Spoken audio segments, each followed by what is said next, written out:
Welcome to this week's episode of The Simplified CEO. Today, I am getting real with you. Hustle culture has been lying to you. Everything, all the business advice that you have been given, the 5 a.m. starts, the batching, the just push through, the 90-day sprints, the hustle harder, all of it was created, researched, and optimized for a body that isn't yours, and especially not right now. And I know that's a big statement, but it is fact. The entire mainstream business coaching industry, the frameworks, the gurus, the productivity stacks, all of them were overwhelmingly built on research conducted on men, on men's hormonal cycles, on men's cognitive rhythm, on a 24-hour biological pattern that resets every single day. Your hormonal cycle does not reset every 24 hours. And if you're in perimenopause, your hormonal landscape shifts so dramatically, hour by hour, let alone day by day, that standard advice is not only unhelpful, it can be downright dangerous. So today's episode is a declaration. It is a permission slip for all you perimenopausal entrepreneurs to forget all of the gurus, all of that advice that you have been hearing, to give yourself permission to step back, to simplify, to stop pushing harder and trying to push through when really our energy and our capacity just isn't there for it anymore. You're listening to The Simplified CEO, the podcast that tells you business does not have to be complicated. I am your host, Claire Bartlett, and through these episodes, I share lived experiences, lessons I've learned the hard way, and show you how you can achieve success in every area of your life and business the simpler way. Now, if you found your way to this episode because something in that cold open I just gave hit a nerve, then you are in exactly the right place. Whether you're newly into perimenopause, whether you're midway through it, you've been quietly wondering whether these shifts that you're feeling inside yourself might be affecting your business and might be down to the perimenopause, this is an episode that I want you to bookmark. I want you to share it, and I want you to come back to it because it is such an important topic. Because everything we're talking about today changed the way that I run my businesses, and I think it might change yours too. So let's start with the elephant in the room. If you have ever consumed any kind of business content, whether it's a podcast, a course, a coaching program, an Instagram guru, you will have been served a fairly consistent menu of advice. And I want to go through some of those great lists now. Obviously, there's the 5 a.m. club. There's the wake up before dawn, and then you get your journaling done, you do a bit of yoga or you get your workout in, be at your desk before the rest of the world has even woken up. I think it was Robin Sharma who first popularized this, and every productivity bro out there worth his salt has posted about it. And it's sold as the path to absolute elite performance. Then there's the cold shower or the cold plunge.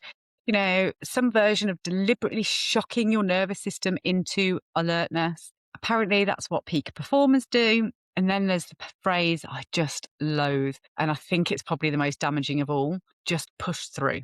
Feeling tired? Push through. Having a slow week? Push through. Your energy is low? Push through. Because apparently, grit and willpower are infinite resources. And the only reason that you're not where you want to be is that you haven't suffered enough for it yet. Now, here's what the business coaching industry doesn't talk about. Almost all of this advice, the routines, the rhythms, the hacks, they're all derived from research done predominantly on men, and specifically young men in many cases. And I'm not saying that this is inflammatory. This is documented. It's a known gap in health and productivity research that goes back decades. Women were systematically excluded from many landmark studies because their hormonal cycles were seen as confounding variables. Scientists thought female hormonal variation made the data messier, so they just didn't include us. The result is an entire body of universal productivity wisdom built on a sample that excludes half the population. And then that wisdom got packaged up, it got sold to women anyway, and delivered with a side of shame when it doesn't work for us. That 5 a.m. alarm that works for that 32-year-old man who's in his prime, whose cortisol peaks first thing in the morning, and whose hormones follow a steady, predictable 24-hour cycle, that same alarm going off for a 46-year-old woman in perimenopause, or for myself, who hasn't slept properly in 3 months because night sweats keep waking her up at 3 a.m. That is not the same experience. And treating them as equivalents is not motivational, it's ignorant. Now, I do want to be careful here because I'm not saying that all standard business advice is useless. There are principles that genuinely hold across humans: clarity of vision, focus, systems, consistency. These things matter regardless of your biology. But the packaging, the specific rhythms, the always on mentality, those relentless morning routines, and the intense 90-day cycles, a lot of that is built on an assumption that human beings are hormonally consistent, that we're the same person on Mondays as we are on Thursday, that our cognitive capacity is the same at 6 a.m. as at 11 a.m., that we can just push hard for 6 weeks and then bounce back on week 7. And for a lot of women, and especially in perimenopause, that is simply not true. And the gap between what you're being told to do and what your body is actually capable of, it isn't a character flaw or a failure. It's just a design mismatch. So today we're going to redesign. So before we get into it, let's talk about what is actually happening, because I think it's really empowering to understand yourself and your business and to stop blaming yourself, to just understand the biology. Perimenopause is a transitional phase before menopause, and it can begin as early as your late 30s. So many women I speak to are like, well, I'm not in my mid 40s or 50s, so I don't think it can be the perimenopause. I started mine at 39. It can happen at such a huge range of ages. And there's actually one case I think that's been documented. They were 9 years old. This can happen at any point of your life. But for most women, it does start somewhere between, early to mid 40s. It can last anywhere from 4 to 12 years. The average duration is 7 years. So during this time, your estrogen levels are fluctuating, sometimes really dramatically, before eventually just completely declining and falling off the cliff. And why is this important? And why is this important for you in your business? Because estrogen isn't just a reproductive hormone, intimately involved in your cognitive function, in your brain and how it works for you on a day-to-day. Dr. Lisa Mosconi, who is a neuroscientist and one of the leading researchers in this field, has spent years studying the perimenopausal brain using neuroimaging. And what her research shows is extraordinary. The brain physically changes during perimenopause. Your brain energy metabolism, the brain's ability to use glucose as fuel, declines dramatically during this transition. The grey matter volume in certain regions shifts. And this isn't happening in peripheral areas, it's happening in the prefrontal cortex and the hippocampus. These are regions responsible for executive function, for your memory, for your decision making and your planning. So let me translate all of that into business language for you. The part of your brain that helps you think strategically, helps you make decisions, helps remember what you were doing 5 minutes ago, helps you plan for the future and regulate your emotions under pressure. That is the part of your brain that perimenopause is directly affecting. This is why so many women in perimenopause describe a version of the same experience. They'll say things like, I used to be so sharp. I could hold 5 conversations at once and remember every client detail. Now I walk into a room and forget why I went in. Can anyone relate? Because I hard relate to that. I can start a sentence and lose it halfway through. I'll sit down to work on something strategic and then my brain just goes blank. I have huge white paper syndrome right now. It's like a massive thing for me. But this isn't about us losing our ability. This is your brain in a biological transition that the business world has never once accounted for. And here's where it gets really important. When you take a brain in this state, a brain managing real physiological cognitive changes, and you put it under the conditions of hustle culture, the chronic urgency, the constant context switching, the guilt for not being on enough, the early alarm calls that we spoke about, those 6-week launch marathons, you create a real cortisol problem. Cortisol is your stress hormone, and chronically elevated cortisol during the perimenopause is particularly damaging because cortisol and estrogen are interrelated.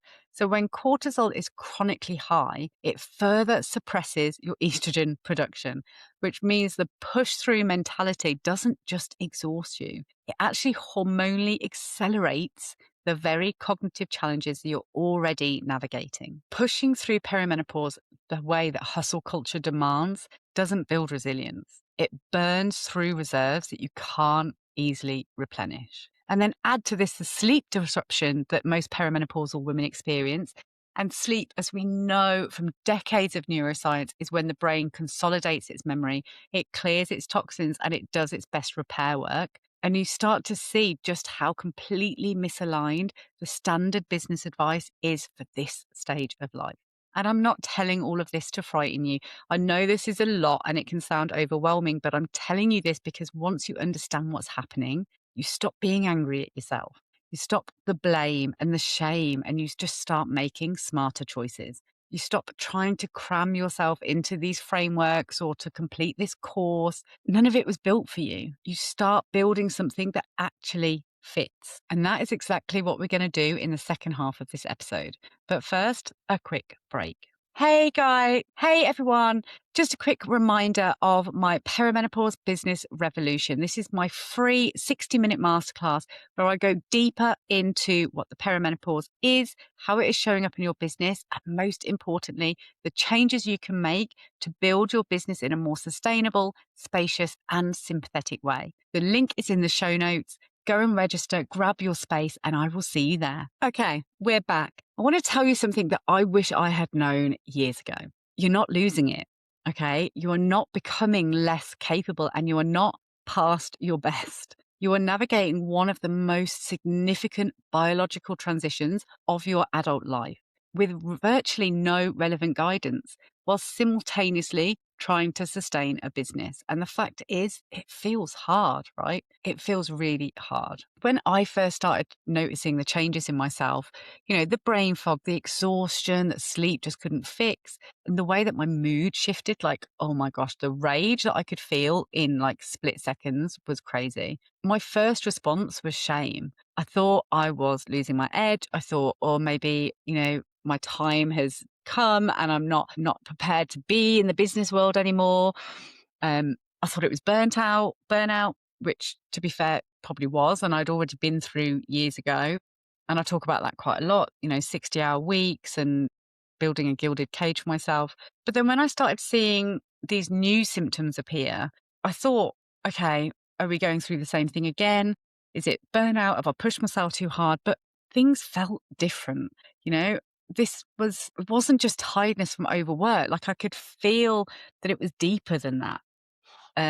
I'd be mid conversation with a client and literally my brain would just shut off. I'd have no idea what I was talking about. I'd be mid sentence and need to think of a word, and the word was there. It's like right on the tip of your tongue, but I just couldn't get it out. And I can understand it's really common actually for women at this point to think that they've got early onset dementia. Like it's really common, and I can completely understand why, because you feel like you cannot control your brain anymore. And something, the sort of the connection between your brain and your mouth just is broken. And there was things like I'd sit down to write something or to turn my laptop on in the morning to get cracking with work, and then I'd just sit there and just stare. Like I had no clarity on what I was meant to be doing and no clear plan. And I'd never had that before. Like even in the messiest times of my business, I would sit down in the morning, I would open that laptop and I would be gone. I would know exactly what I was wanting to achieve or what was priority for that day.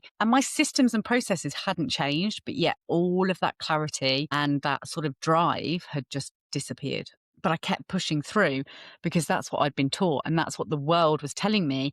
This was just a bad week or, a rough patch. And I just had to put more effort in. I had to get up earlier. I had to do all of these things, get that grit and that momentum. Don't stop. But it was only when I started asking the questions differently and started doing the research. And when I discovered Dr. Mosconi's work, I started to connect the dots between what was happening in my brain with my hormones and what was happening in my business performance. And then I just sort of had this moment of like, okay. Because for the first time, I realized that it wasn't my fault. I hadn't built a bad business. I wasn't bad at business. I hadn't lost my talent or my passion. I wasn't weak. I just had a brain that was going through a real, measurable, documented transition. And I'd been handed a map that was drawn for someone else completely different to me. So then here's the questions that I started asking myself. And the question that I want you to ask yourself now, instead of how do I push through this, ask yourself, what would a business look like if I built it around the biological reality that I'm actually in? Or not, how do I manage my symptoms so they don't affect my work? Instead, say, how do I redesign my work so it honors the body I'm in right now? This isn't about lowering your ambition. Absolutely not. And I want to be really clear on that. I still run 2 6-figure businesses. I still work with clients that I love. I still create and I lead and I grow and I'm passionate, but I do it in way less hours, about a third of the hours that I was once doing. And I do it without that like chronic depletion that used to be my baseline.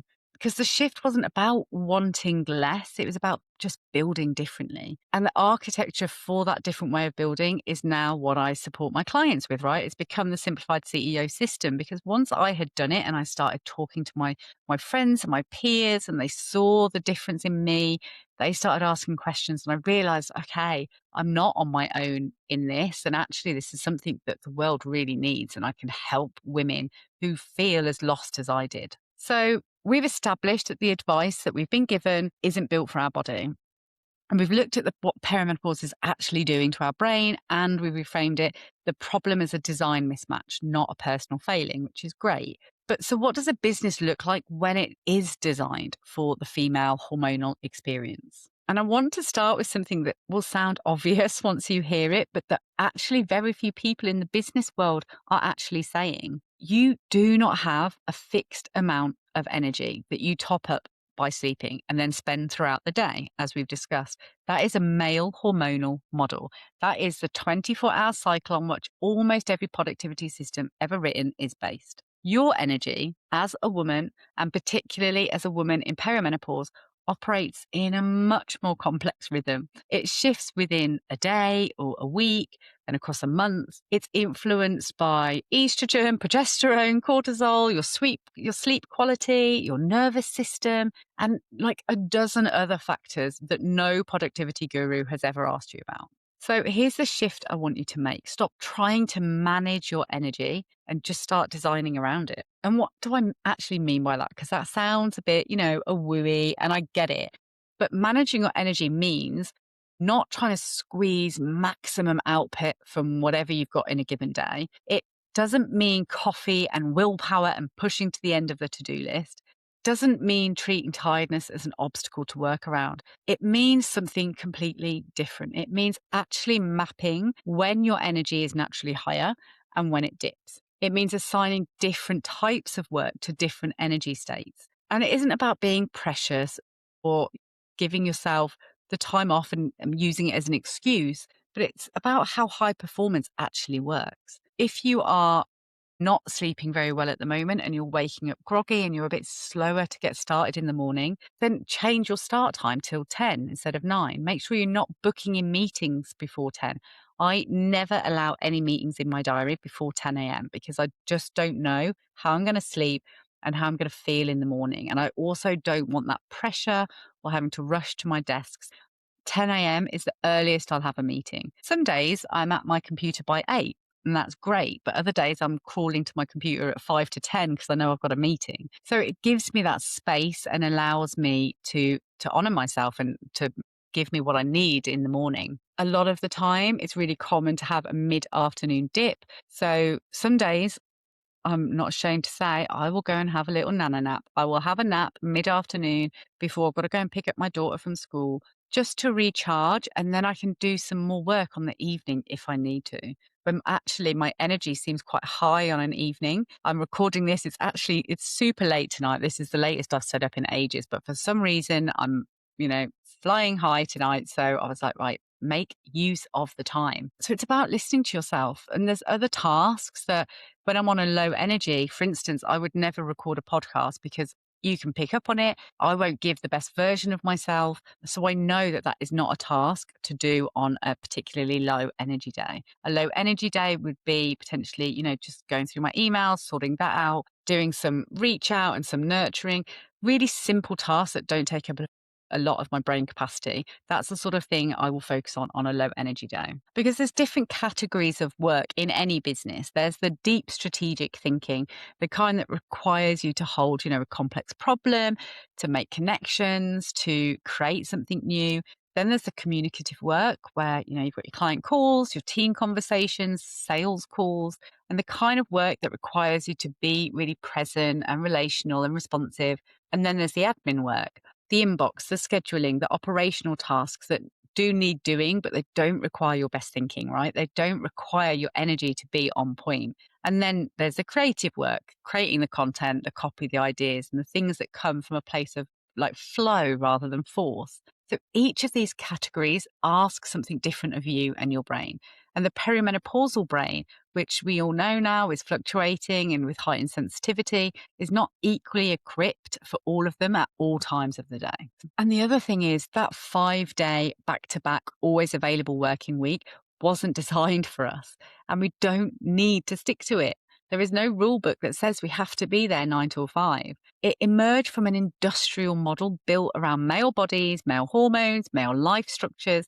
And most of us have just inherited it without ever questioning whether it actually works and makes sense for us. What I found both in my business and working with clients is that a rhythm of focused, intentional work blocks separated by genuine recovery time is not only more sustainable for me and my clients, but it actually creates more productivity. Fewer hours, but for the right hours, shorter days, but days that are genuinely protected from the noise. As I've said, I run my 2 six-figure businesses. I run them in around 20 hours a week. And I get asked all the time how that's possible. And part of the answer is systems. I have a lot of automation, a lot of systems in place. So a lot of the things in my business now I don't even have to touch. And that's a whole other conversation. But a huge part of the answer is that I stopped trying to work the way I'd been told I was supposed to work. And I started designing my week around how my brain and body actually functioned. So, as I said, I don't start work at 7. I'm not in the 5 a.m. club. I don't take back to back client calls any day of the week. And I don't treat rest as a reward that I haven't earned. I build my week around my energy, not the other way around. And the business doesn't suffer for it. It actually thrives because of it. Output quality is far more important than output quantity. 2 hours of genuinely focused, high energy strategic work will move your business further forward than 8 hours of scattered and depleted and doing it because I should work every single time. So I want to end on that it isn't about doing less. It's about doing the right things at the right times in a structure that was actually built for the body that you are in. And that isn't a compromise. That's what intelligent business design actually looks like. So your challenge this week is I want you to spend one day, just one, actually noticing your energy rather than overriding it. Not changing anything yet, just observing, just become aware. When did you feel super sharp? When does your focus naturally dip? And what type of work feels easy at what time of day? And then write it down, make a note of it, because you cannot redesign around something that you haven't even mapped yet. And listen, if today's episode has resonated with you, I would absolutely love to hear about it. Come and find me on Instagram. I'm at the Claire Bartlett. Send me a DM. Please tell me what landed with you. Tell me how you feel, whether anything has really shifted for you. I would absolutely love to know. And if you haven't yet grabbed the free Perimenopause Business Revolution Masterclass, grabbed your seat, the link is in the show notes. And it goes much deeper into the biology and the business design principles that we talked about today. And it really shares my system with you so you can make instant changes to your business and feel that instant relief. So until next Wednesday, remember, business does not have to be complicated, and neither does navigating this period of life. You've got this. Keep simplifying. I'll speak to you next week.